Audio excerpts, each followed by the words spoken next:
ஸ்வால்பார்டை சுற்றி பல விசித்திரமான சம்பவங்கள் நிகழ்ந்து வருகின்றன. நாட்டோ எல்லைக்குள் உள்ள ஒரே ரஷ்ய நகரம் இங்கு இருக்கிறது. ஸ்வால்பார்ட் ஆளரவமில்லாத ஆர்க்டிக் தீவுகளின் ஒரு குழு. சுமார் 300 பனிக்கரடிகளும் உலகம் முழுவதிலும் இருந்து 3000 மக்களும் இங்கு வாழ்கின்றனர். ஒரு தனித்துவமான ஒப்பந்தம் ஸ்வால்பார்டை சர்வதேச மயமாக்கி அதை அமைதியாக வைத்திருக்கிறது. ஆனால் இப்போது ஆர்க்டிக் பகுதியில் நிலைமை மாறி வருகிறது. ரஷ்யாவிற்கும் நாட்டோவிற்கும் இடையே இங்கு மோதல் போக்கு நிலவுகிறது. அப்படியானால் ஸ்வால்பார்ட் அதிபர் புதினின் கிரீன்லாந்தாக மாறுமா? மேலும் ஆர்க்டிக்கில் நாட்டோவால் ரஷ்யாவை முந்த முடியுமா? இந்த காணொலியில் சற்று விளக்கமாக பார்க்கலாம். பழைய நார்ஸ் மொழியில் ஸ்வால்பார்ட் என்றால் குளிர்ந்த கரை என்று பொருள். நார்வேஜியர்கள் இதை ஒரு வகையான ஆளில்லா நிலமாக கருதினர். அதன் 60% பனியால் மூடப்பட்டுள்ளது. ஸ்வால்பார்டில் வாழ்க்கை கடினமானது. மேலும் இங்கு பனிக்கரடிகளிடமிருந்து ஒளிந்து கொள்ள வேண்டிய அச்சுறுத்தலும் எப்போதும் உண்டு. அதாவது அவற்றிடமிருந்து வேகமாக தப்பிக்க மக்கள் தங்கள் கதவுகளையும் கார்களையும் பூட்டாமல் விட்டு விடுவார்கள். ஸ்வால்பார்ட் மிகவும் குளிரான, மிகவும் இருண்ட மற்றும் வாழ்வதற்கு மிகவும் கடினமான ஒரு சூழல். இவர் ஜெனிஃபர் ஸ்பென்ஸ். பல தசாப்தங்களாக ஆர்க்டிக்கில் ஆராய்ச்சி செய்த அனுபவம் இவருக்கு உண்டு. மேலும் ஸ்வால்பார்டுக்கும் இவர் சென்றுள்ளார். அது ஒரு அழகான இடம். நான் கோடை காலத்தில் அங்கு இருந்தேன். அதனால் 24 மணி நேர இருளுக்கு பதிலாக 24 மணி நேர பகல் இருந்தது. ஸ்வால்பார்ட் இங்கே ஆர்க்டிக் பெருங்கடலின் நடுவில் அமைந்துள்ளது. லாங்கியர்பென் என்பது ஸ்வால்பார்டின் முக்கிய நகரமாகும். மேலும் இது உலகின் வடகோடியில் உள்ள குடியேற்றங்களில் ஒன்றாகும். பேரன்ஸ்பர்க் என்ற இடமும் இங்கு உள்ளது. அது ரஷ்யன் என்று அழைக்கப்படும் ஒரு நிலக்கரி சுரங்க நகரமாகும். அங்கு நிலவும் பதற்ற நிலைக்கு இது ஏன் ஒரு காரணம் என்பதை பிறகு பார்ப்போம். ஸ்வால்பார்ட் நார்வேயின் பிரதான நிலப்பகுதிக்கும் வடதுருவத்திற்கும் இடையில் அமைந்துள்ளது. இது நார்வேயின் பிரதேசம். அப்படியானால் இது நாட்டோவின் பிரதேசமும் கூட. இது பெரும்பாலும் அதன் மேற்கில் கிரீன்லாந்திற்கும் கிழக்கில் ரஷ்யாவின் ஆர்க்டிக் கடற்கரைக்கும் இடையில் அமைந்துள்ளது. நீங்கள் ஸ்விட்ஸ்பர்கன் பற்றி கேள்விப்பட்டிருக்கலாம். அது ஸ்வால்பார்டின் மிகப்பெரிய தீவு. ஆர்க்டிக் மற்றும் வடதுருவத்தை ஆராயும் துணிச்சலான ஆராய்ச்சியாளர்களை இது நீண்ட காலமாக ஈர்த்து வருகிறது. சில நூற்றாண்டுகளாக ஸ்வால்பார்ட் ஒரு விதத்தில் அனைவருக்கும் சொந்தமானதாகவும் அதே நேரத்தில் யாருக்கும் சொந்தமில்லாததாகவும் இருந்தது. ஆனால் சுரங்கத் தொழில் பிரபலமடைந்த போது நிலம் அதிகாரப்பூர்வமாக பகிர்ந்தளிக்கப்பட வேண்டியிருந்தது. மேலும் வெவ்வேறு நாடுகள் அதற்கான அணுகலை விரும்பின. தொழிலாளர்கள் உரிமைகளை கோரினர். எனவே முதலாம் உலகப் போருக்கு பிறகு ஸ்வால்பார்ட் அதன் நிலையை ஒழுங்குபடுத்துவதற்காக ஒரு தனித்துவமான ஒப்பந்தத்தை பெற்றது. ஸ்வால்பார்ட் ஒப்பந்தம் அந்த தீவு கூட்டத்தை நார்வேவுக்கு சொந்தமானதாக ஆக்கியது. ஆனால் மற்றவர்களுக்கான அணுகலையும் அது வழங்கியது. அந்த ஒப்பந்தம் அங்கு அமைதியான சூழல் நிலவ போடப்பட்டது. ஸ்வால்பார்ட் ஒப்பந்தத்தின்படி அங்கு எந்த ராணுவ நடவடிக்கையும் இருக்கக்கூடாது. ஒப்பந்தத்தின் 9ஆம் பிரிவு ஸ்வால்பார்ட் ஒருபோதும் போர் போன்ற நோக்கங்களுக்காக பயன்படுத்தக்கூடாது என்று கூறுகிறது. அதன் பொருள் என்ன என்பது இன்று விவாதத்திற்குரியது. ஆனால் எப்படி இருந்தாலும் எந்த நாட்டிற்கும் இங்கு இராணுவ தளம் இல்லை. ஒப்பந்தத்தில் கையெழுத்திட்ட நாடுகளின் குடிமக்கள் இந்த தீவுகளுக்கு செல்ல அனுமதி உண்டு. ஆரம்பத்தில் 9 நாடுகள் இதில் கையெழுத்திட்டன. இப்போது 40க்கும் மேற்பட்ட நாடுகள் அதில் உள்ளன. அமெரிக்கா, சீனா, பிரான்ஸ், இந்தியா போன்ற நாடுகள், ஏன் வடகொரியா மற்றும் ஆப்கானிஸ்தான் கூட இதில் இடம்பெற்றுள்ளன. அதோடு ரஷ்யாவும் கூட. உங்கள் நாடு இந்த ஒப்பந்தத்தில் கையெழுத்திட்டு இருந்தால் நீங்கள் எளிதாக இங்கு வசிப்பவராக ஆகலாம். மேலும் ஸ்வால்பார்டுக்கு விசா தேவையில்லை. சுற்றுலா மற்றும் சுரங்கத் தொழிலுடன் இங்கு காலநிலை ஆராய்ச்சி மற்றும் கடல்சார் உயிரியல் பிரிவிலும் கவனம் செலுத்தப்பட்டு வருகிறது. ஆராய்ச்சி கண்ணோட்டத்தில் இது ஒரு தனித்துவமான நிலையில் அமைந்துள்ளது. நாய் ஆலசோண்டில் உள்ள ஆராய்ச்சி நிலையம் எப்போதும் அறிவியல் முன்னோடிகளை ஈர்த்துள்ளது. இன்று 10 நாடுகள் இந்த குடியேற்ற பகுதியில் நிரந்தர ஆராய்ச்சி உள்கட்டமைப்பை கொண்டுள்ளன. உலகெங்கிலும் உள்ள விஞ்ஞானிகள் இங்கு இணைந்து பணியாற்றுகிறார்கள். ஸ்வால்பார்டில் உள்ள நார்வே செயற்கைக்கோள் நிலையமான ஸ்வால்சாட் அறிவியல் தரவுகளை வழங்குகிறது. இது உலகில் உள்ள வேறு எந்த வணிக நிலையத்தையும் விட அதிக ஆண்டனாக்களை இயக்குகிறது. பூமியை துருவத்திலிருந்து துருவம் வரை சுற்றி வரும் செயற்கைக்கோள்களிலிருந்து தரவுகளை பதிவிறக்கம் செய்வதற்கு இதன் இருப்பிடம் மிகவும் உகந்தது. ஸ்வால்சாட் உலகளாவிய தகவல் தொடர்பு உள்கட்டமைப்பின் ஒரு முக்கிய அங்கமாகும். எனவே இந்த செயற்கைக்கோள் நிலையம் கலப்பு தாக்குதல்களுக்கு ஒரு கவர்ச்சிகரமான இலக்காக இருக்கிறது. கடந்த காலங்களில் இது போன்ற மூலோபாய உள்கட்டமைப்புகள் மீதான தாக்குதல்களை ரஷ்யா நடத்தியதாக நாட்டோ குற்றம் சாட்டியுள்ளது. if you want to sort of நீங்கள் ஒரு விதத்தில் இந்த நிலையத்தை சீர்குலைக்க விரும்பினால் அதை மிகவும் பாரம்பரியமான ராணுவ அணுகுமுறைகளுக்கு பதிலாக கலப்பின தாக்குதல் அணுகுமுறை மூலமாகவே செய்வீர்கள். ராணுவ நடவடிக்கைகள் ஒப்பந்தத்தை மீறும் விதமாக அமைந்துவிடும். because of the Russian legal Svalbard தீவு கூட்டத்தில் ரஷ்யாவின் சட்டப்பூர்வமான இருப்பு காரணமாக ரஷ்யா இந்த சூழ்நிலையை சாதகமாக பயன்படுத்திக் கொள்ள நிச்சயமாக வாய்ப்புகள் உள்ளன. situation. இவர் கட்டார்சினா ஜிஸ்க், நார்வே ஆயுதப்படைகளின் பல்கலைக்கழகத்தில் ரஷ்ய கலப்பின போர் மற்றும் ஆர்டிக் குறித்த நிபுணராக இவர் இருக்கிறார். இவர் சமீபத்திய ஆராய்ச்சி ஸ்வால்பார்ட் மீது கவனம் செலுத்தியது. There is just more இந்த தீவுகள் மூலோபாய ரீதியாக எவ்வளவு முக்கியமானவை என்பது குறித்த பரந்த அளவில் அதிக விழிப்புணர்வு உள்ளது. மேலும் இத்தீவுகளில் அதிக அளவிலான ரஷ்ய மக்கள் தொகை இருப்பது எவ்வாறு கவலையை எழுப்பியுள்ளது என்பதையும் நாம் பார்த்துள்ளோம். on the islands. இந்த வெற்றி நாள் அணிவகுப்பை போல இது நாம் குறிப்பிட்ட ஸ்வால்பார்டில் உள்ள ரஷ்ய நகரமான பேரன்ஸ்பர்கில் நடைபெற்றது. ரஷ்யாவில் வெற்றி நாள் ஒரு மிகப்பெரிய விடுமுறை நாளாகும். இது இரண்டாம் உலகப் போரில் நாஜி ஜெர்மனிக்கு எதிரான சோவியத் வெற்றியை நினைவு கூறுகிறது. உக்ரைன் மீதான ரஷ்யாவின் முழு அளவிலான படையெடுப்பிற்கு பிறகு பேரன்ஸ்பர்கில் இந்த அணிவகுப்பு நடைபெற்றது. அதாவது நாட்டோ பிரதேசத்திலேயே ரஷ்ய தேசியவாதம். 1930களில் பேரன்ஸ்பர்க் ஒரு சோவியத் நிலக்கரி சுரங்க குடியேற்றமாக மாறியது. அன்று சோவியத் நிலக்கரி சுரங்க நிறுவனமாக இருந்த இது இன்று ஒரு ரஷ்ய அரசுக்கு சொந்தமான நிறுவனம். மேலும் பேரன்ஸ்பர்கில் வசிக்கும் பெரும்பாலான மக்களுக்கு இதுவே இன்றும் வேலை வாய்ப்பை வழங்குகிறது. இங்கு தங்குவதற்கு இது இவர்களுக்கு ஒரு காரணத்தையும் அளிக்கிறது. அங்கு சுமார் 350 பேர் வசிக்கின்றனர். அவர்களில் பெரும்பாலானோர் ரஷ்யர்கள்.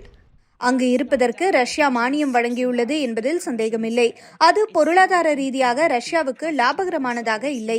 எனவே ரஷ்யாவின் இருப்புக்கு பின்னால் வேறு ஒரு நோக்கம் உள்ளது. அந்த முக்கிய நோக்கம் அப்பகுதியில் ரஷ்யாவின் தாக்கம் அங்கு இருக்க வேண்டும் என்பது. அது ஒரு இராணுவ இருப்பாக இருக்க முடியாது. ஏனென்றால் ஸ்வால்பார்ட் ஒப்பந்தம் அதை தடை செய்கிறது. ரஷ்யா ஏன் அங்கு தன் இருப்பை தக்க வைத்துக் கொள்ள விரும்புகிறது என்பதை புரிந்து கொள்ள ஸ்வால்பார்டை சுற்றி ரஷ்யாவிடம் என்ன இருக்கிறது என்பதை நாம் பார்க்க வேண்டும். ஸ்வால்பார்டிற்கு தெற்கே ரஷ்யாவின் கோலா தீபகற்பம் உள்ளது. அது பெருமளவிலான ரஷ்ய இராணுவ உள்கட்டமைப்புகளின் இருப்பிடமாகவும் ரஷ்ய அணுசக்தி நீர்மூழ்கி கப்பல்களை கொண்டதாகவும் உள்ளது. The world's largest. உலகின் மிகப்பெரிய அணு ஆயுத கிடங்கு கோலா தீபகற்பத்தில் உள்ளது. மேலும் கடலில் இருந்து ஏவப்படும் கண்டம் விட்டு கண்டம் பாயும் ஏவுகணைகளை சுமந்து செல்லும் ரஷ்யாவின் மூலோபாய நீர்மூழ்கி கப்பல்களின் பெரும் பகுதியும் அங்குதான் உள்ளன. எனவே இது ரஷ்ய ராணுவத்தின் பாதுகாப்பு மூலோபாயத்தில் மிகவும் முக்கியமான ஒரு பகுதியாகும். மேலும் தாக்குதல் திறன்களையும் கொண்டுள்ளது. மேலும் ரஷ்யாவின் பிரான்ஸ் ஜோசப் லேண்ட் ஸ்வால்பார்டுக்கு கிழக்கே அமைந்துள்ளது. அது நாகுர்ஸ்கோய் விமான தளத்தை கொண்டுள்ளது. இது ஏதோ ஒரு திரைப்பட படப்பிடிப்பு தளம் அல்ல. தனது திறன்களை அதிகரிப்பதற்காக 2014ஆம் ஆண்டு முதல் ஆர்டிக் பகுதியில் ரஷ்யா மீண்டும் செயல்பாட்டுக்கு கொண்டு வந்த சுமார் 50 முன்னாள் சோவியத் ராணுவ தளங்களில் இதுவும் ஒன்றாகும். அந்த தளத்தின் செயற்கைக்கோள் படங்களில் அங்குள்ள ஓடுபாதை நீட்டிக்கப்பட்டிருப்பதை நீங்கள் காணலாம். ரஷ்யாவின் கனரக குண்டுவீச்சு விமானங்கள் உட்பட எந்த ஒரு விமானத்தையும் ஆண்டு முழுவதும் இப்போது இந்த தளம் கையாள முடியும் என்று ரஷ்யா கூறுகிறது.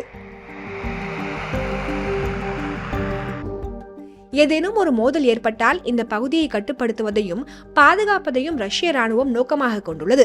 அந்த உத்தி அரண் பாதுகாப்பு என்று அழைக்கப்படுகிறது. மேலும் போர் போன்ற நோக்கங்களுக்காக பயன்படுத்தக்கூடாத ஸ்வால்பார்ட் இதன் மையத்தில் தான் அமைந்துள்ளது. இந்நிலையில் ஸ்வால்பார்டை இராணுவமயமாக்குவதாக நார்வே மீது ரஷ்யா குற்றம் சாட்டி வருகிறது. Милитаристской риторикой шаги норвежского руководства идут вразрез. நார்வே கடற்படை மற்றும் கடலோர காவல் கப்பல்களின் வருகைகள் ஸ்வால்பார்ட் ஒப்பந்தத்தை மீறுவதாகவும் Russia விமர்சிக்கிறது. There are these accusations of எனவே இப்பகுதியில் நார்வே மற்றும் நேட்டோவின் கொள்கைகளால் ரஷ்யா பாதிக்கப்பட்டுள்ளது என்கிற குற்றச்சாட்டுகள் இருக்கின்றன.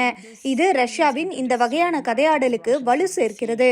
தான் பாதிக்கப்படுவதாக ரஷ்யா கூறும் ஒரு கதைதான் இது. mentality, a victim narrative. Ukraine போரை நியாயப்படுத்தவும் ரஷ்யா இதே கதையாடலை தான் பயன்படுத்தியது. மேலும் இந்த தொடர்பு வெறும் சொல்லாடல்களுக்கு அப்பாற்பட்டது. உக்ரைன் மீதான தாக்குதல்களுக்கு ஆர்டிக்கில் உள்ள கோலா தீபகற்பத்தில் உள்ள ஒரு விமான தளத்தை இதுபோன்ற ஏவுகணை தாக்குதல்களை நடத்த ரஷ்யா பயன்படுத்தி வருகிறது. ரஷ்யாவிற்கும் நேட்டோவிற்கும் இடையிலான பதட்டங்கள் நிச்சயமாக ஸ்வால்பார்டிலும் பரவுகின்றன. இதை பாருங்கள், இவை வான்வெளி கட்டுப்பாட்டு இடங்கள். உக்ரைன் மீதான முழு அளவிலான படையெடுப்பிற்கு முன்பு நடைபெற்ற ராணுவ பயிற்சிகளை குறிக்கின்றன. 2022ஆம் ஆண்டு முதல் அவை இப்படித்தான் காட்சியளிக்கின்றன. அவை ஸ்வால்பார்டுக்கு மிகவும் அருகில் உள்ளன. ரஷ்யா பல ஆண்டுகளாகவே ஆர்க்டிக் மீது அதீத கவனம் செலுத்தி வருகிறது. Мы сделаем все для того, чтобы укреплять глобальное лидерство России в Арктике. Роль и значение Арктики и для России, да и для всего мира растет. துரதிருஷ்டவசமாக அந்த முக்கியத்துவம் அதிகரிப்பதற்கான மற்றொரு காரணம் காலநிலை மாற்றம். ஆர்க்டிக் பனியின் இந்த நாசா படங்களில் நீங்கள் அதை காணலாம். மேலும் ஸ்வால்பார்ட் பூமியிலேயே மிக வேகமாக வெப்பமடையும் இடமாகும். The sea ice is கடல் பனி உருகி வருகிறது. இப்பகுதியின் பொருளாதார சாத்தியக்கூறுகளுக்காகவும் கப்பல் வழி தடங்களுக்காகவும் இப்பகுதியின் மீதான ஆர்வம் அதிகரித்து வருகிறது. shipping routes. 2013 முதல் ஆர்க்டிக்கில் உள்ள கப்பல்களின் எண்ணிக்கை சுமார் 40% அதிகரித்துள்ளது. மேலும் சரக்கு கப்பல்களின் எண்ணிக்கையும் பெருமளவு உயர்ந்துள்ளது. அதற்கான காரணத்தை பார்க்க நாம் இந்த வரைபடத்தை சற்று மாறுபட்ட விதத்தில் பார்க்க வேண்டும். ரஷ்யா இங்கு இருக்கிறது, அமெரிக்கா இங்கு மற்றும் ஸ்வால்பார்ட் இங்கே இருக்கிறது. ரஷ்ய கடற்கரையோரமாக செல்லும் இந்த வடக்கு கடல் வழித்தடம் மீது ரஷ்யா ஆர்வமாக உள்ளது. இது ஐரோப்பாவிற்கும் ஆசியாவிற்கும் இடையில் பொருட்களை கொண்டு செல்வதற்கான ஒரு குறுக்கு வழி. Russia is an Arctic nation. Russia ஒரு ஆர்க்டிக் நாடு. உலகின் உச்சியிலிருந்து ஒரு வரைபடத்தை பார்த்தால் நீங்கள் அதை எப்படி அளவிடுகிறீர்கள் என்பதை பொறுத்து ஆர்க்டிக்கின் 40 முதல் 50% வரை ரஷ்யாவில் இருக்கிறது. மேலும் உருகும் கடல் பனி பொருளாதார வாய்ப்புகளை வெளிப்படுத்துவது மட்டுமல்லாமல் ரஷ்யா நாட்டோ மோதலில் இது ஏன் ஒரு புவிசார் அரசியல் பதட்ட பகுதியாக இருக்கிறது என்பதையும் நம்மால் காண முடியும். The Arctic ஆர்க்டிக் என்பது உண்மையில் நாடுகளால் சூழப்பட்ட ஒரு பெருங்கடல். மேலும் அணுசக்தி வல்லரசுகளான ரஷ்யாவும் அமெரிக்காவும் ஆர்க்டிக் பெருங்கடலுக்கு அப்பால் ஒன்றை ஒன்று எதிர்கொள்கின்றன. பனிப்போரின் போது அமெரிக்காவும் சோவியத் யூனியனும் மேலாதிக்கம் செலுத்த நீர்மூழ்கி கப்பல்களை பயன்படுத்தின. தரையில் முட்டுக்கட்டை ஏற்பட்டதால் அணுசக்தி நாடுகள் அணு நீர்மூழ்கி கப்பல்களை ஏவின. குறிப்பாக இங்கே GIUK இடைவெளி. நாம் பார்த்தது போல ரஷ்ய படைகள் இதை தங்கள் செயல்பாட்டு பகுதியாக கருதுகின்றன.